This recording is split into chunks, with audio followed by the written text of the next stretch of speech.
Example of adding radicals. There are two keys to combining radicals by addition or subtraction. Look at the index, and look at the radicand. If these are the same, then addition and subtraction are possible. If not, then you cannot combine the two radicals. In example number 1, both radicals have the same root and index. The two radicals are the same. The square root of 11. This means you can combine them, as you would combine the terms 3x plus 7x. So now you can add the coefficients, 3 plus 7, is equal to 10, and then copy the square root of 11. Number 2 example. Since the three radicals has the same square root of 3, so you can add the coefficients, 5 plus 1 plus 2, is equal to 8, and copy the square root of 3. This next example number 3, contains more add-ins. Notice how you can combine like terms. Those are radicals that have the same root and index, but you cannot combine unlike terms. 5 square root of 2, plus square root of 3, plus 4 square root of 3, plus 2 square root of 2. To add this, you need to combine like terms. 5 square root of 2, and 2 square root of 2, are like terms because they have the same radicals. Also the square root of 3, and 4 square root of 3, are the same radicals. 5 square root of 2, plus 2 square root of 2, is equal to 7 square root of 2, and square root of 3, plus 4 square root of 3, is equal to 5 square root of 3. Now we can't combine them because they don't have the same terms, so this is our final answer. Number 4. 3 square root of 5, plus 5 square root of 7, plus 8 square root of 5, plus square root of 7. Combine like terms. 3 square root of 5, and 8 square root of 5, are the same terms, so add the coefficients which 3 and 8, is equal to 11 square root of 5, and 5 square root of 7, plus square root of 7. The coefficient of square root of 7 is 1, so we need to add 1 and 5, is equal to 6, and copy the square root of 7. This is our final answer because we can't combine unlike terms. Example number 5. Rearrange terms so that like radicals are next to each other. Then add 3 square root of x, and the square root of x, are the same radicals, so we can add their coefficients. 3 plus 1, is equal to 4, and copy the square of x, and then, copy the second term which is 12 cube root of xy, since they don't have the same radicals, so our final answer is 4 square root of x, and 12 cube root of xy. Number 6 example. Simplify each radical by identifying perfect cubes. The factors of 40 is 8 and 5. The 2 cube root of 40 becomes 2 cube root of 8 by 5. The factors of 135 is 27 and 5. The cube root of 135 becomes the cube root of 27 times 5. 8 is equal to 2 raised to the power of 3, and 27 is equal to 3 raised to the power of 3. And then cube root of 2 raised to the power 3 is 2. That's why we need to pull out 2 from the radical sign, and then the number 5 remain inside the radical. Cube root of 3 raised to the power of 3 is 3. That's why we need also to pull out 3 from the radical sign, and then the number 5 remain inside the radical. Simplify again. 2 times 2 is equal to 4, and copy the cube root of 5. Now since they have the same radical, we can add the coefficients. 4 plus 3 is equal to 7, and just copy the cube root of 5. So the final answer is 7 cube root of 5. Number 7 example. Simplify each radical by identifying perfect square. The factors of 12 is 4 and 3, which has a perfect square of 4. And then rewrite 4 square root of 12 becomes 4 square root of 4 by 3. The factors of 27 is 9 and 3, which has a perfect square of 9. The 3 square root of 27 becomes the 3 square root of 9 by 3. 4 is equal to 2 raised to the power of 2, and 9 is equal to 3 raised to the power of 2. And then square root of 2 raised to the power 2 is 2. That's why we need to pull out 2 from the radical sign, and then the number 3 remain inside the radical. Square root of 3 raised to the power of 2 is 3. That's why we need also to pull out 3 from the radical sign, and then the number 3 remain inside the radical. Simplify again. 4 times 2 is equal to 8, and copy the square root of 3. Multiply 3 times 3 is equal to 9, and copy the square of 3. Now since they have already the same radical, we can add the coefficients. 8 plus 9 is equal to 17, and just copy the square root of 3. So the final answer is 17 square root of 3. Number 8 example is the same process of example number 7. Simplify each radical by identifying perfect square. The factors of 8 is 4 and 2, which has a perfect square of 4. And then rewrite 3 square root of 8 becomes 3 square root of 4 by 2. The factors of 18 is 9 and 2, which has a perfect square of 9. The 5 square root of 18 becomes 5 square root of 9 by 2. 4 is equal to 2 raised to the power of 2, and 9 is equal to 3 raised to the power of 2. And then square root of 2 raised to the power 2 is 2. That's why we need to pull out 2 from the radical sign, and then the number 2 remain inside the radical. Square root of 3 raised to the power of 2 is 3. That's why we need also to pull out 3 from the radical sign, and then the number 2 remain inside the radical. Simplify again. 3 times 2 is equal to 6, and copy the square root of 2. Multiply 5 times 3 is equal to 15, and copy the square of 2. Now since they have already the same radical, we can add the coefficients. 6 plus 15 is equal to 21, and just copy the square root of 2. So the final answer is 21 square root of 2. Example of subtracting radicals. Subtraction of radicals follows the same set of rules and approaches as addition. The radicands and the indices must be the same for two radicals to be subtracted. Subtraction has been rewritten as addition of the opposite. In example number 1, we can subtract both coefficients, because they have the same radicals. So, 5 minus 3 is equal to 2, and just copy the square root of 13. So the final answer is 2 square root of 13. Number 2. The two terms has the same radicands and index. We can easily subtract both coefficients, which is 9 minus 5, is equal to 4, and then copy the square root of xy. So the final answer is 4 square root of xy. Number 3. Square root of x minus 4 square root of x. The two terms has the same radicand and index, and now we can subtract their coefficients, which is negative 1 minus 4, is equal to negative 3, and then copy the square root of x. So the final answer is negative 3 square root of x. Number 4.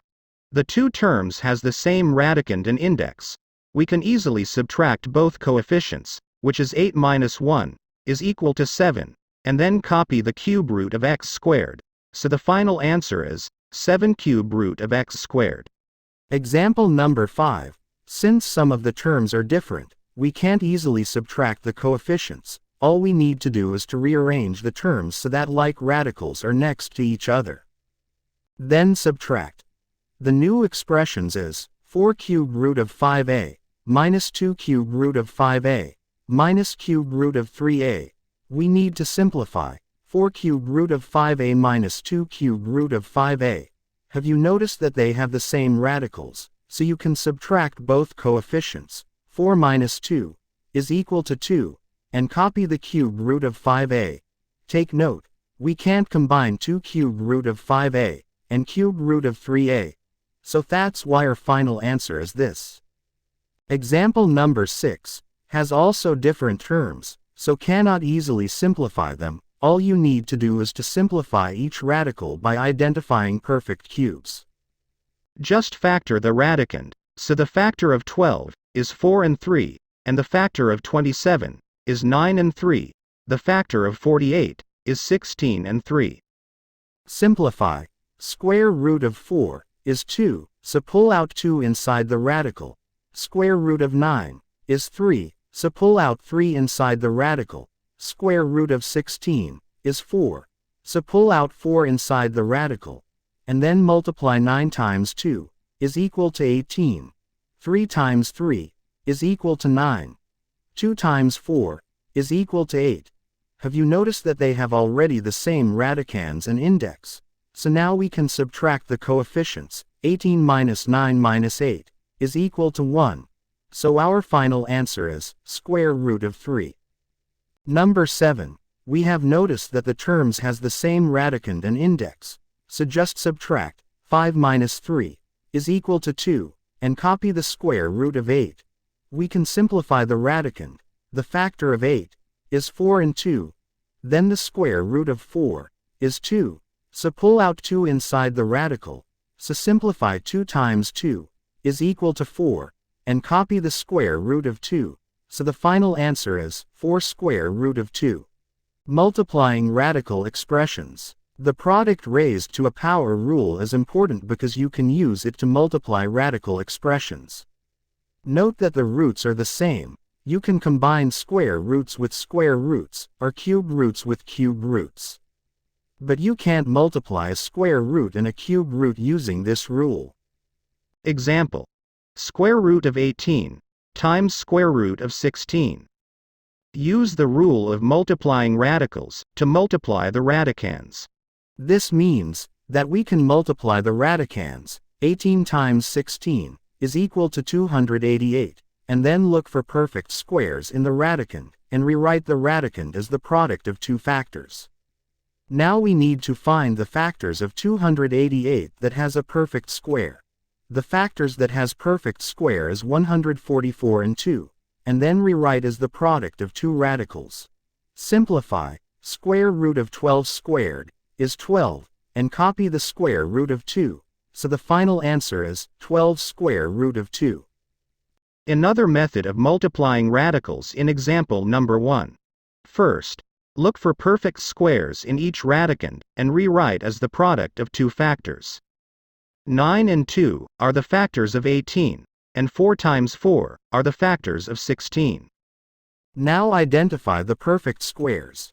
Rewrite number 9 into 3 raised to the power of 2, because 9 is a perfect square, and also 4 times 4 into 4 raised to the power 2.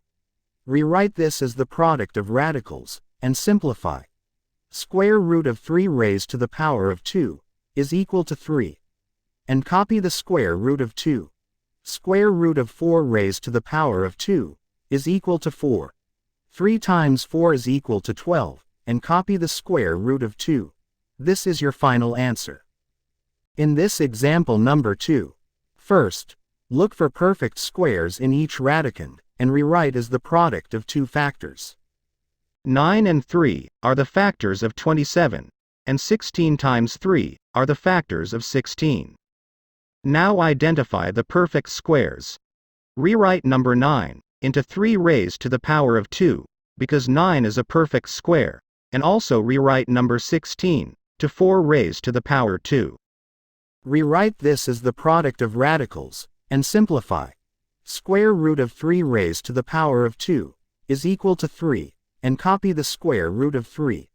Square root of 4 raised to the power of 2 is equal to 4. Copy the square root of 3. 3 times 4 is equal to 12, and square root of 3 times square root of 3. So just multiply the radicands. 3 times 3 is equal to 9, and then take the square root of 9 is equal to 3. And 12 times 3 is equal to 36. So our final answer is 36. Square root of 12x squared times square root of 3x. In order to solve this example, we need to use the rules to multiply radicands. We can rewrite this expression to square root of 12x squared times 3x, and then multiply them. 12 times 3 times x squared times x. So 12 times 3 is equal to 36, and x squared times x is equal to x cubed. Just recall the rules of multiplying exponents. Now we are going to look for the perfect squares in the radicand. 36 is the perfect square, so rewrite this into 6 squares so that we can easily take the square root, and x cubed can be rewritten as a product of x squared, and x then rewrite as the product of radicals. Now take the square root of 6 squared is equal to 6, and take the square root of x raised to the power 2 is equal to x, and the square root of x remain because x, it is not a perfect square. Simplify, 6 times x is equal to 6x and copy the square root of x, so this our final answer. Cube root of x raised to the power of 5y squared, times 5 cube root of 8x squared, and y raised to the power of 4. Notice that both radicals are cube roots, so you can use the rule to multiply the radicands. 8 times x raised to the power of 5, times y squared, times 5 cube root of 8x squared, and y raised to the power of 4. So the new expression is 5 cube root of 8, times x raised to the power of 7, times y raised to the power of 5. Look for perfect cubes in the radicand. 8 has to be rewritten as 2 cubed, since x raised to the power of 7 is not a perfect cube, it has to be rewritten as x square raised to the power of 3 times x. And y raised to the power of 7, it has to be rewritten as y square raised to the power of 3. Rewrite this as the product of radicals, and then take the cube root of 8 is equal to 2, and take the cube root of x squared raised to the power of 3 is equal to x squared. Cube root of y square raised to the power of 3 is equal to y squared. And the cube root of x will remain, because x is not a perfect square. And then simplify, 5 times 2 is equal to 10 and copy the remaining expression, because we can't multiply them. So our final answer is 10, x squared, y squared and cube root of x. Dividing radical expressions. When you're multiplying radicals together, you can combine the two into one radical expression. There's a similar rule for dividing two radical expressions. If you have one square root divided by another square root, you can combine them together with division inside one square root. This property can be used to combine two radicals into one. It can also be used the other way around to split a radical into two if there's a fraction inside.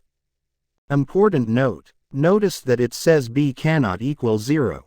This is because b is in the denominator and you can't divide by 0.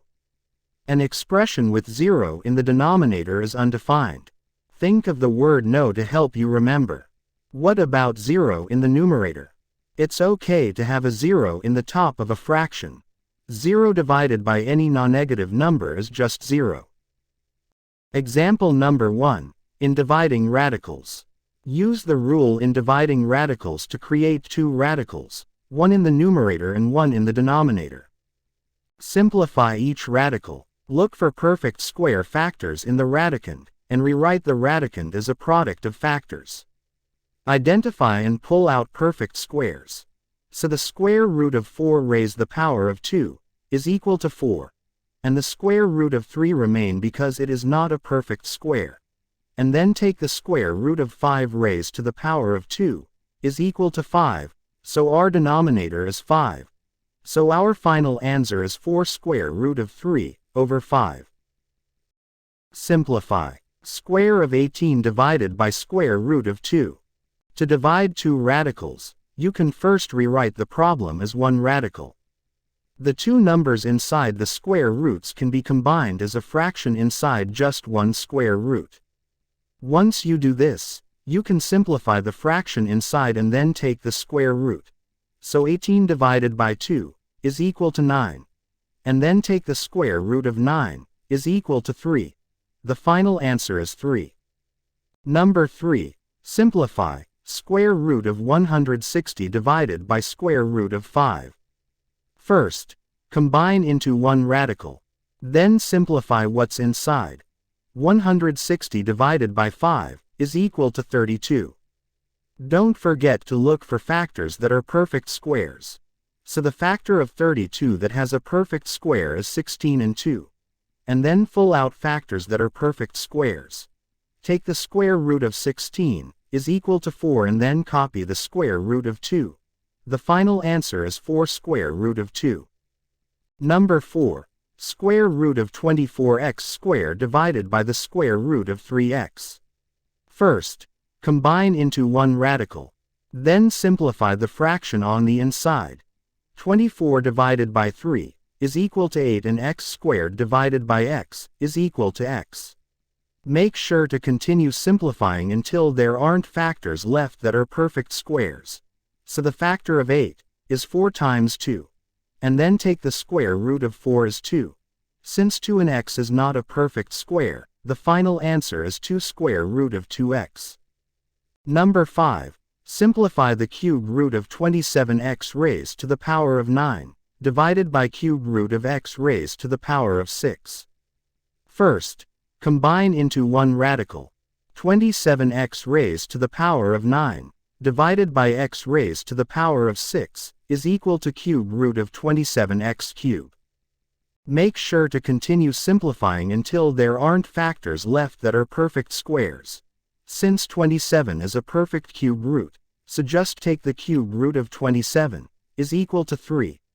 And cube root of x raised to the power of 3 is equal to x. The final answer is 3x.